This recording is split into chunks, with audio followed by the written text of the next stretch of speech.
हमारा next topic है limitation of Coulomb's law. तो जो हमने कूलम्स लॉ पढ़ा है उसकी कुछ रिलेटेड लिमिटेशंस भी हैं। हर जगह वैलिड नहीं होता, हर लॉ के साथ कहीं ना कहीं कोई एक लिमिटेशन बन सकती है। तो वो लिमिटेशन क्या है वो आप समझ लीजिए।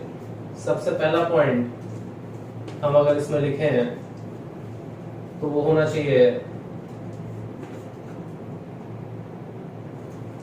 This law is applicable for static charges. This law is applicable for static charges only. ध्यान रखिए, इस लॉ का हम सिर्फ स्टैटिक चार्जेस के लिए एप्लीकेबल मानते हैं। अगर चार्ज मोशन में है तो आपको कंसिडरेशन रखना पड़ेगा, या फिर अगर आप चार्ज मोशन में रखते हो तो उस कंडीशन में इलेक्ट्रिक फोर्सेस के साथ साथ कुछ मैग्नेटिक फोर्स भी उस पर बन सकते हैं। इसलिए ध्यान रखिएगा, ये लॉ जो रहेगा वो किसके लिए है, एक प्रकार से स्टैटिक चार्ज के लिए ही इसको वैलिड माना गया है। सेकंड कंडीशन बनती है कि इस लॉ को अगर हम देखें तो इसकी एक पर्टिकुलर लिमिट है, उस पर्टिकुलर लिमिट के आगे ये लॉ काम नहीं करता। तो इसको हम कह सकते हैं कि ये एक डेफिनेट डिस्टेंस तक के लिए ही वैलिड है, मिनिमम डिस्टेंस के लिए। This law is valid, this law is valid for distance is not valid, sorry, is not valid for distance less than 10 to the power minus 15 metre. 10 to the power minus 15 metre से नीचे की distance पर इस law को valid नहीं माना जाता, क्योंकि इस कंडीशन में बोला जाता है कि न्यूक्लियर रेंज आ जाती है और न्यूक्लियर फोर्सेस वहां पर से शुरू हो जाते हैं, वहां पर कूलम्बियन फोर्स को नहीं माना जाता। ठीक है, फिर थर्ड कंडीशन जो इसमें हम पढ़ रहे हैं वो थर्ड कंडीशन है this law is valid for point charges. इस लॉ को हम पॉइंट चार्जेस के लिए ही वैलिड मानते हैं। आपको हमेशा कोई पॉइंट चार्ज कंसीडर करना पड़ेगा अगर इस लॉ को वैलिड कराना है। और अगर एक्सटेंडेड चार्जेस आपने रखे हुए हैं तो उस पर कोई ना कोई असर आ सकता है। तो देखिए किस तरह का, अगर हमने कोई एक्सटेंडेड चार्ज रखा होता तो फिर क्या असर बनता है। मान लेते हैं कि हमारे पास एक स्फीयर है और इस स्फीयर पर चार्ज का डिस्ट्रीब्यूशन है। तो इस स्फीयर को हमने कोई डेफिनेट चार्ज दिया हुआ है, ठीक है। और जब भी हम किसी एक कंडक्टर को चार्ज देते हैं तो ये टोटल चार्ज उसके सरफेस पर डिस्ट्रीब्यूट हो जाता है। अभी ये आइसोलेटेड स्फीयर यहाँ पर रखा हुआ है, इसके आसपास कोई भी दूसरा चार्ज नहीं है। अब अगर हम इस कंडीशन में एक कोई चार्ज और कंसिडर कर लेते हैं, सपोज ये चार्ज Q1 है और ये पॉजिटिव स्ट्रॉन्ग चार्ज, और यहाँ पर ये कोई चार्ज Q2 है, तो इसको हम मान लेते हैं कि स्फीयर पर जो टोटल चार्ज था वो Q2 था। अब कोई अगर हम ये सोचें कि चलो ठीक है, अगर ये स्फीयर है नहीं भी है तो हम इसको पॉइंट चार्ज कंसीडर कर लेते हैं, इसका टोटल चार्ज कहाँ मान लेते हैं, उसके सेंटर पे मान लेते हैं। लेकिन अगर आप इस चीज को समझें कि ये जो Q1 चार्ज है वो ये Q2 चार्ज है, तो Q1 और Q2 के बीच में एक इंडक्शन इफेक्ट बनेगा। इंडक्शन इफेक्ट की वजह से ये जो Q1 चार्ज होगा इस स्फीयर से इलेक्ट्रॉनों को अपनी तरफ खींचेगा। पुराने लेक्चर्स आप देखिएगा, उसमें मैंने बताया है। तो यहाँ से जब ये इलेक्ट्रॉन्स अपनी तरफ खींचेगा तो यहाँ के जो एटम्स होंगे वो इलेक्ट्रॉन यहाँ शिफ्ट करने लगेंगे, और जब इलेक्ट्रॉन यहाँ शिफ्ट करने लगेंगे तो बीच में यहाँ पर पॉजिटिव चार्ज बनने लगेगा। लेकिन हमने पढ़ा हुआ है कि स्फीयर पर जो पॉजिटिव चार्ज अगर यहाँ पर है तो यहाँ के इलेक्ट्रॉन फर्दर उनको खींच, यहाँ एटम जो रहेंगे इलेक्ट्रॉनों को यहाँ से खींचेंगे। तो होगा क्या कि यहाँ के इलेक्ट्रॉन जब यहाँ आएंगे ना तो पॉजिटिव को न्यूट्रल करने लगेंगे। मतलब यहाँ के इलेक्ट्रॉन जब यहाँ पर आएंगे तो पॉजिटिव चार्ज को क्या करने लगेंगे, यहाँ से खत्म करने लगेंगे। और जब ये पॉजिटिव चार्ज यहाँ इलेक्ट्रॉन इस तरफ शिफ्ट होंगे तो पॉजिटिव चार्ज इस तरफ डेवलप होने लगेगा। मतलब कुल मिला के अगर हम आपसे ये बोले कि थोड़ी देर बाद कुछ कंडीशन ऐसी बनेगी कि जिसकी वजह से ये जो पॉजिटिव चार्ज होगा एक साइड पर मैग्नीट्यूड पॉजिटिव चार्ज का बहुत कम हो जाएगा, एक साइड पॉजिटिव चार्ज का मैग्नीट्यूड बहुत ज्यादा हो जाएगा। तो हम ये बोलेंगे कि इनकी जो सेंटर पर जो अपन ने जो डिस्टेंस यहां से लेके यहां तक की एक जो डेफिनेट डिस्टेंस मान रहे थे अपन सेंटर तक, तो वो सेंटर पर एक एवरेज डिस्टेंस हम कंसीडर नहीं कर सकते। वो रिलेटिवली अगर हम देखें तो ये जो डिस्टेंस होगी अब इन चार्जों के रिस्पेक्ट में बढ़ जाएगी।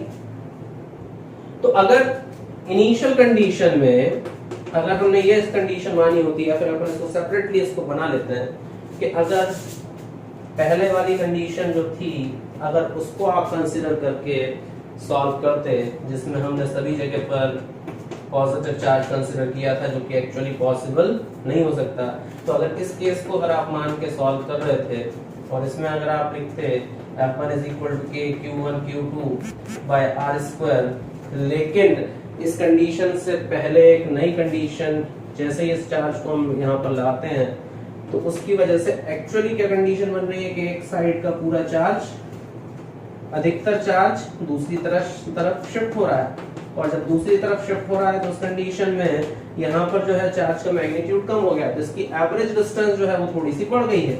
तो ये जो भी r डिस्टेंस हम रख रहे थे वो अब ये डिस्टेंस एक्स्ट्रा उसमें हमारी चार्ज से एक्चुअली वो दूर हो गया। तो जो नया फोर्स यहाँ पर अगर अपन मान लें तो ये जो नया फोर्स होगा उसकी वैल्यू F' की वैल्यू, क्योंकि डिस्टेंस बढ़ गई है तो ये फोर्स कम हो जाना चाहिए।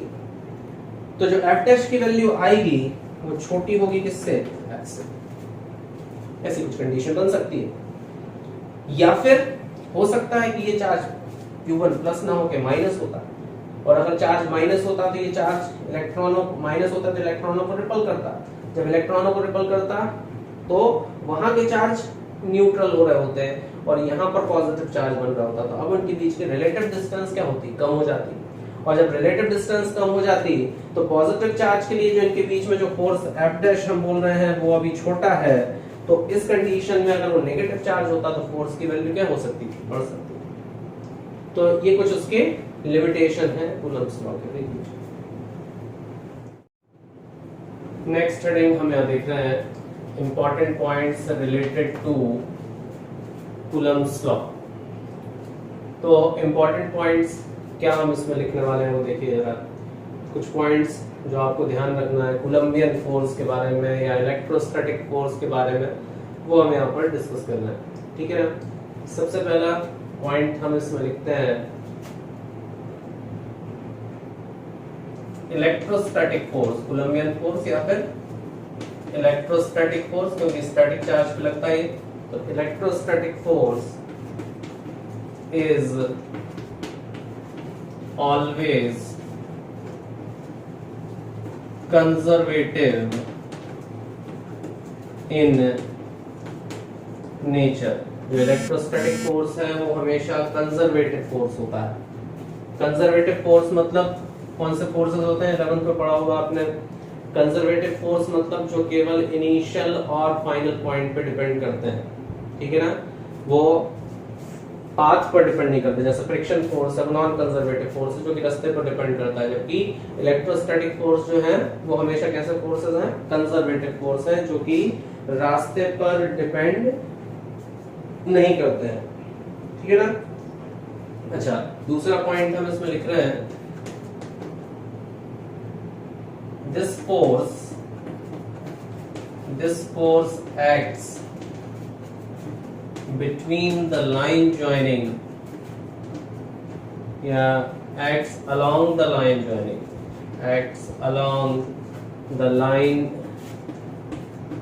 joining the two charges, दो चार्जों को जोड़ने वाली लाइन पर ही ये फोर्स लगता है। मतलब कहने का ये है कि अगर हमारे पास एक चार्ज है Q1 प्लस Q1 और दूसरा चार्ज प्लस Q2 है, तो ये जो लाइन इन लोगों को जोड़ रही है, शॉर्टेस्ट डिस्टेंस जो इनको जोड़ती है, इसी लाइन के अलोंग ये फोर्स लगेगा। अगर ये रिपल्सिव है या फिर अगर ये अट्रैक्टिव है तो भी उसी लाइन पर ये फोर्स काम करेगा। ऐसा नहीं होगा कि आप इस फोर्स को थोड़ा सा एंगल पर या इस तरफ बढ़ाएं, ठीक है। अगर ये प्लस Q1 है और अगर माइनस Q2 भी होता तो जो फोर्स लगता वो उसी लाइन पर लगेगा जो इनको जोड़ती है, ठीक। तो जो फोर्स लाइन पर ही काम करेगी, line joining the two charges. Third point हमारे पास अगर हम इसको लिखते हैं तो लिखा जाएगा this force is similar, this force is similar to gravitational force, क्योंकि वो भी न्यूटन्स लॉ ऑफ ग्रेविटेशन दोनों इनवर्स स्क्वायर लॉ ही है ना। तो similar to gravitational force, this force is similar to gravitational force, but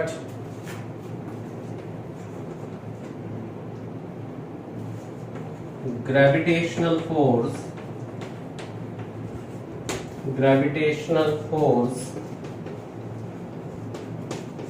is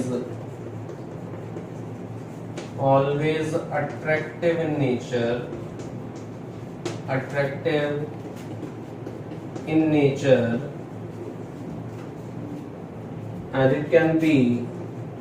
and it can be attractive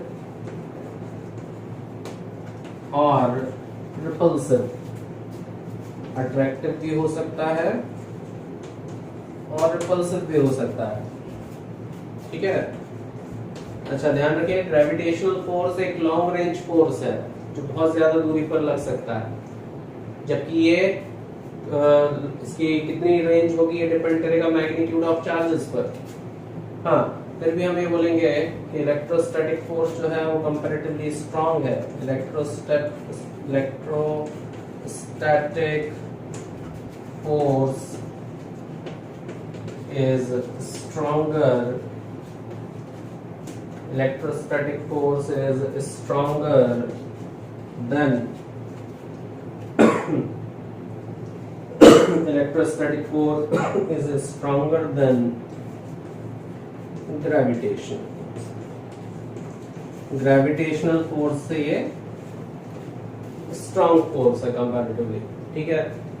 तो ये कुछ इंपॉर्टेंट पॉइंट्स हैं, और भी जहां जहां जरूरत होगी वहां पर लोग वहां पर अलग से भी पढ़ेंगे, ठीक है। देखिए